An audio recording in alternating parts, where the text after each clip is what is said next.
नीतीश के खिलाफ बीजेपी की साजिश आखिरकार कामयाब हो ही गई और बड़ी बात तो ये है कि नीतीश कुमार का कोर वोटर ही अब उनसे दूर हो गया है, जिसके बाद से जानकार कह रहे हैं कि बीजेपी आखिरकार अपनी साजिश में कामयाब है और नीतीश की ताकत ही उससे छीन ली। अब ऐसे दावे क्यों किए जा रहे हैं, इसे समझने के लिए बीजेपी की साजिश को समझने की भी जरूरत है। तो इस स्पेशल रिपोर्ट में हम यही जानेंगे कि कैसे बीजेपी ने धीरे धीरे अपने सहयोगी को ही कमजोर कर दिया। नमस्कार, मैं हूं अंशिता। वैसे तो बीजेपी को लेकर यह कहा ही जाता है कि वो किसी भी राज्य में पहले सहयोगियों के सहारे घुसती है और फिर उस राज्य में घुसकर सबसे पहले अपने सहयोगी को ही कमजोर करती है और वहां की सत्ता पर काबिज हो जाती है। ऐसा ही हाल बिहार में भी होता दिखाई दे रहा है और नीतीश कुमार बिहार में धीरे धीरे कमजोर ही होते जा रहे हैं और इसके पीछे की वजह भी कोई और नहीं है, बीजेपी ही है। अब ये बात तो हर कोई जानता है कि नीतीश कुमार हमेशा से बीजेपी की मजबूरी रहे हैं, क्योंकि बिहार में सत्ता में बने रहने के लिए बीजेपी को नीतीश की ही जरूरत पड़ती है, इसलिए नीतीश की ही मनमर्जी भी चलती है।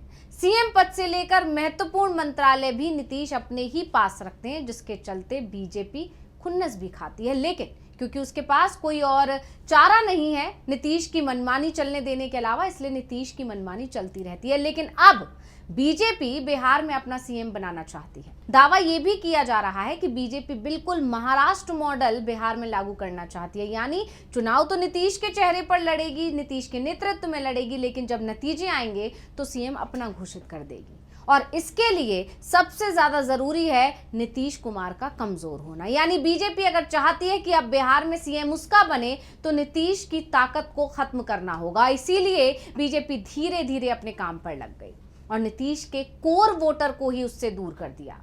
जी हां, हम बात कर रहे हैं मुस्लिम समुदाय की, जो एक समय नीतीश के साथ खड़ा था, उन पर आंख मूंद कर भरोसा करता था, लेकिन आज खुलकर नीतीश कुमार का विरोध कर रहा है, उनके कार्यक्रमों में उनके खिलाफ नारेबाजी कर रहा है, उनके खिलाफ प्रदर्शन कर रहा है। दरअसल ये नजारा तब देखने को मिला जब सीएम नीतीश कुमार मदरसा बोर्ड के 100वीं वर्षगांठ के लिए पहुंचे। इस कार्यक्रम में बड़ी संख्या में मुस्लिम समाज के लोग मौजूद थे, लेकिन जैसा कि नीतीश कुमार सोच कर गए थे वैसा कुछ भी नहीं हुआ और मुख्यमंत्री नीतीश कुमार के सामने मदरसा शिक्षकों ने जमकर हंगामा किया। सीएम नीतीश कुमार यहां अल्पसंख्यकों से संवाद करने और अपने सरकार के कार्यों से उनको अवगत कराने, यानी उनको बताने के लिए पहुंचे थे कि हमारी सरकार ने अल्पसंख्यकों के लिए क्या क्या किया है। लेकिन वो कुछ बता पाते उससे पहले ही मदरसा शिक्षकों ने अपनी मांगों को लेकर हंगामा करना शुरू कर दिया। कार्यक्रम में सीएम नीतीश कुमार ने मुस्लिम समुदाय के लिए कोई भी बड़ी घोषणा नहीं की, जिससे कई मदरसा शिक्षक और उनके समर्थकों का गुस्सा फूट पड़ा। उन्होंने मुख्यमंत्री से ज्ञापन देने की कोशिश की, लेकिन ऐसा नहीं हो सका, जिसके बाद उनका विरोध और तेज होता चला गया। मदरसा शिक्षकों का आरोप था कि नीतीश कुमार ने 2011 में एक वादा किया था कि 2459+1 मदरसों को वेतन किया जाएगा, जिनमें से 1659 मदरसे अब भी अस्तित्व में हैं। शिक्षक यही नहीं रुके, उन्होंने आगे कहा कि इतने सालों से वो भुखमरी की कगार पर हैं और उम्मीद थी कि सीएम उस मुद्दे पर कोई ठोस घोषणा करेंगे, लेकिन उनका भाषण खत्म होने के बाद भी किसी भी तरह की घोषणा नहीं हुई। इसके बाद शिक्षकों ने आक्रोशित होकर पर्चे लहराए और विरोध जताया। शिक्षकों का कहना है कि घोषणाओं पर घोषणाएं किए जा रहे हैं सीएम नीतीश कुमार। अब क्योंकि बिहार में विधानसभा चुनाव होने अगले कुछ महीनों में, ऐसे में नए वादे किए जा रहे हैं, सरकार की तरफ से नई योजनाएं लाई जा रही हैं। यहाँ तक कि आपको याद होगा पिछले दिनों तेजस्वी यादव ने भी तंज कसा था कि हमारी जो भी योजनाएं हैं या जो भी हम वादे कर रहे हैं जनता से, उन्हें नीतीश कुमार पहले ही लागू कर दे रहे हैं। यानी तेजस्वी यादव की योजनाओं को भी नीतीश सरकार चुरा रही है, लेकिन जो पुराने वादे हैं नीतीश कुमार के, वो अभी तक पूरे नहीं हुए और इसी के चलते विरोध प्रदर्शन तेज हो गया। और बड़ी बात यह है कि यह प्रदर्शन अल्पसंख्यक समुदाय की तरफ से किया गया। अब नीतीश कुमार के खिलाफ हुए विरोध प्रदर्शन का वीडियो तेजी से वायरल हो रहा है।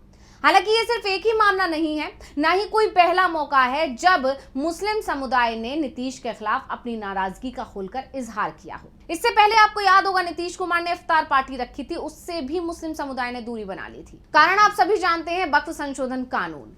इस बिल को नीतीश कुमार ने संसद में समर्थन कर दिया था, जिसके बाद ये कानून बन गया और इसके बाद से बिहार के जो अल्पसंख्यक समुदाय के लोग हैं वो इस बिल को कानून बनने के लिए जिम्मेदार अगर किसी को मानते हैं तो नीतीश कुमार को मानते हैं और वो खुलकर अपनी नाराजगी जाहिर कर रहे हैं। और सिर्फ बिहार के अल्पसंख्यक समुदाय ही नहीं बल्कि पार्टी में यानी जेडीयू में भी जो मुस्लिम नेता हैं उन्होंने भी एक एक करके नीतीश कुमार का साथ छोड़ना शुरू कर दिया। आरजेडी का हाथ थाम लिया, कई लोग कांग्रेस में शामिल हो गए। यानी वक्फ संशोधन कानून के बाद से लगातार नीतीश कुमार की पार्टी में भगदड़ मची हुई है, लगातार दल बदल का खेल चल रहा है और इससे बीजेपी को मजबूती मिल रही है। यानी कहा जा सकता है कि नीतीश कुमार धीरे धीरे कमजोर हो रहे हैं। आप जानते ही हैं कि आरजेडी के साथ पहले जेडीयू हुआ करती थी और उस समय नीतीश कुमार ने धीरे धीरे अल्पसंख्यक समुदाय को अपने पाले में किया।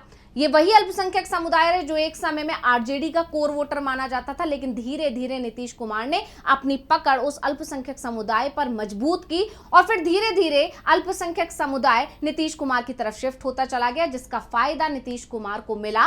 और उसी के बाद से नीतीश कुमार के हाथ में इतनी पावर है कि वो जिस तरफ जाते हैं सरकार उसी की बनती है। लेकिन अब बीजेपी वही खत्म करना चाहती है। खैर, अब आते हैं अपने मुख्य सवाल पर कि आखिर ऐसा दावा क्यों किया जा रहा है कि बीजेपी ही सबकी जिम्मेदार है और सवाल ये क्यों उठ रहा है कि बीजेपी नीतीश के खिलाफ साजिश रच रही है। अब ये समझने की कोशिश करते हैं। तो आप जानते ही हैं कि वक्फ कानून की टाइमिंग ने भी नीतीश कुमार के लिए मुश्किल खड़ी कर दी। जानकारों का कहना था कि वक्फ कानून को अभी और लटकाया जा सकता था। हालांकि ये माना भी जा रहा था कि बिहार विधानसभा चुनाव से पहले किसी कीमत पर केंद्र सरकार ये कानून नहीं बनाएगी, लेकिन जिस तरह से वक्फ संशोधन बिल पर चर्चा हुई उसके बाद इसे आनन फानन में कानून बनाया गया, तुरंत इसे लागू किया गया। उसके बाद से यह दावा किया जा रहा है कि कहीं ना कहीं नीतीश कुमार की मुश्किल बढ़ाने के लिए ही बिहार विधानसभा चुनाव से ठीक पहले इसे लागू किया गया है, क्योंकि हर कोई जानता था कि वक्फ संशोधन कानून अगर अभी लागू होगा तो इसका असर बिहार विधानसभा चुनाव पर पड़ेगा।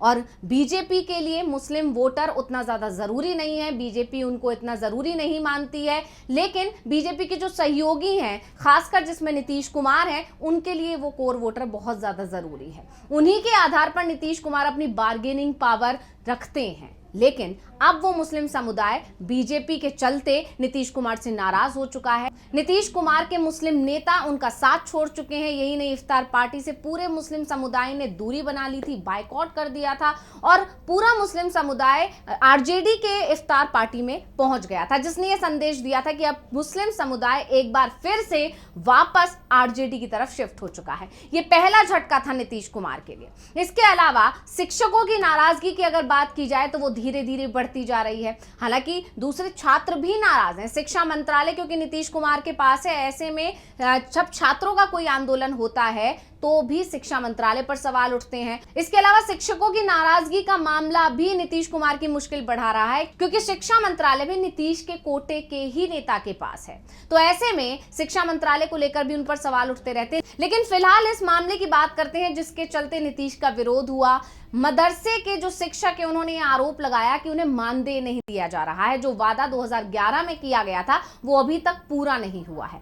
तो इसको लेकर बीजेपी ऐसे घिर जाती है, क्योंकि भले ही शिक्षा मंत्रालय नीतीश कुमार की पार्टी के पास है, लेकिन वित्त मंत्रालय तो बीजेपी के पास है। अब यहाँ गौर करने वाली बात यह है कि फंड तो वित्त मंत्रालय से ही रिलीज होगा। जब वो फंड रिलीज ही नहीं होगा तो शिक्षा मंत्रालय पहुंचेगा कैसे, और शिक्षा मंत्रालय जब फंड पहुंचेगा ही नहीं तो फिर वो वितरित कैसे होगा। और इस वितरित नहीं हो रहा है, इसीलिए नाराजगी शिक्षकों की बढ़ रही है। लेकिन डायरेक्ट अटैक शिक्षा मंत्रालय के चलते नीतीश कुमार पर हो रहा है। यानी कहा जा सकता है कि बीजेपी पर्दे के पीछे से खेल खेल रही है और कमजोर नीतीश कुमार होते चले जा रहे हैं। लेकिन नीतीश कुमार की तरफ से भी मुस्लिम समुदाय को मनाने की कोशिश करने के बजाय लगातार एक के बाद एक गलतियां की जा रही हैं। ऐसा हम इसलिए कह रहे हैं क्योंकि एक और वीडियो वायरल हो रहा है जिसमें देखा जा सकता है कि नीतीश कुमार को जब इस कार्यक्रम में, जिस कार्यक्रम में वो शामिल होने पहुंचे थे, उसमें जब उनके ही मंत्री की तरफ से टोपी पहनाई गई तो उन्होंने उस टोपी को पहनने से इनकार कर दिया। और ये देखकर मुस्लिम समुदाय का गुस्सा और ज्यादा फूट पड़ा।